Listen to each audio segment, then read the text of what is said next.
n'y a pas d'action militaire sans objectif politique.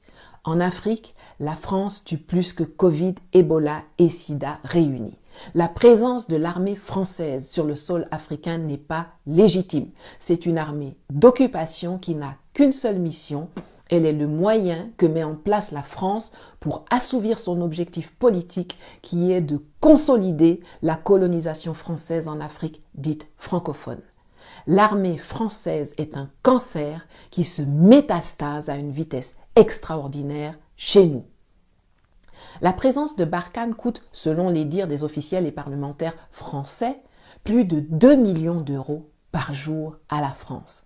Ça fait 1,311 milliard de francs CFA par jour. Par jour. Vous croyez que la France dépense 900 millions d'euros, soit près de 600 milliards de francs par an pour les beaux yeux des Africains parce qu'ils nous aiment? Mais non! S'ils nous aimaient, ils allaient affréter des avions pour embarquer tous les frérots qui veulent aller en France pour aller les déposer là-bas en Europe. Ou bien plus simple, ils allaient juste annuler l'obligation d'obtenir un visa pour voyager chez eux. Au lieu de ça, ils nous font torturer en Libye. S'ils sont là depuis toutes ces années, c'est parce qu'ils gagnent plus qu'ils ne dépensent. Nos guerres sont leur business. Ils les initient, ils les financent, ils les entretiennent. Ils nous pillent, ils nous exploitent, ils nous martyrisent et ils nous assassinent. Ce sont nos ennemis, au même titre que les djihadistes qu'ils prétendent nous aider à combattre. Chaque soldat français qui tombe en Afrique, c'est un ennemi qui tombe. Eux pleurent leurs 57 agents perdus au Sahel, dont certains d'ailleurs dans des conditions ouïa-ouïa. Mais qui pleurent nos centaines de soldats morts? Qui pleurent nos milliers de civils tués? Qui pleurent avec les millions de déplacés, de blessés, d'existences détruites? Nous ne pourrons pas vivre dans la paix et la prospérité en Afrique tant que nous comptons sur les Français pour assurer notre sécurité. Tant que nous envoyons nos militaires se former à Saint-Cyr ou que nous faisons venir leurs gens pour former ici nos soldats et nos états-majors à leur école et stratégies de guerre obsolètes qui ne leur ont pas permis de gagner de conflits en solo depuis 1900 longtemps. La France est incapable de se débrouiller sur un théâtre des opérations sans avoir recours à l'appui technique ou au renseignement américain. Ils sont gaou comme nous. Mais premier gaou n'est pas gaou, c'est deuxième gaou qui est Niata.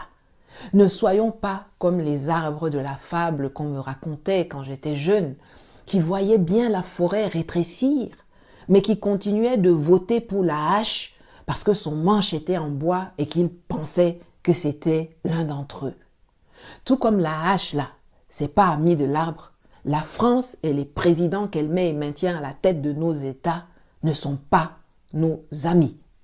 Nous devons les chasser, nous devons les combattre. Le monde est vaste. Allons de façon transitoire chercher les instructeurs de nos soldats ailleurs. Allons les chercher auprès des États ou des sociétés privées, en Chine, en Russie, en Turquie, en Israël, aux USA, à Cuba, en Corée, peu importe, où vous voulez, mais loin de la France et si possible loin de l'Europe tant que cette dernière s'affichera complice des turpitudes françaises en Afrique. C'est une solution temporaire, en attendant d'avoir reformé nos soldats, réinitialisé et actualisé le logiciel de nos militaires, de les avoir équipés de sorte à en faire des armées puissantes et disciplinées, capables non pas de fomenter des coups d'État contre les gouvernements de leur pays, mais de s'unir pour défendre vaillamment et implacablement les frontières de nos espaces communautaires. Je veux encore une fois souligner que le recours à des alliés extérieurs n'est valable que pour une période intérimaire, car ce serait vraiment complètement contre-productif de vouloir sortir des griffes d'un colon pour aller se jeter dans la gueule d'un autre. Ce seront des accords ponctuels, gagnant-gagnant. La solution finale et pérenne ne pourra qu'être endogène. Elle ne pourra venir que de nous-mêmes.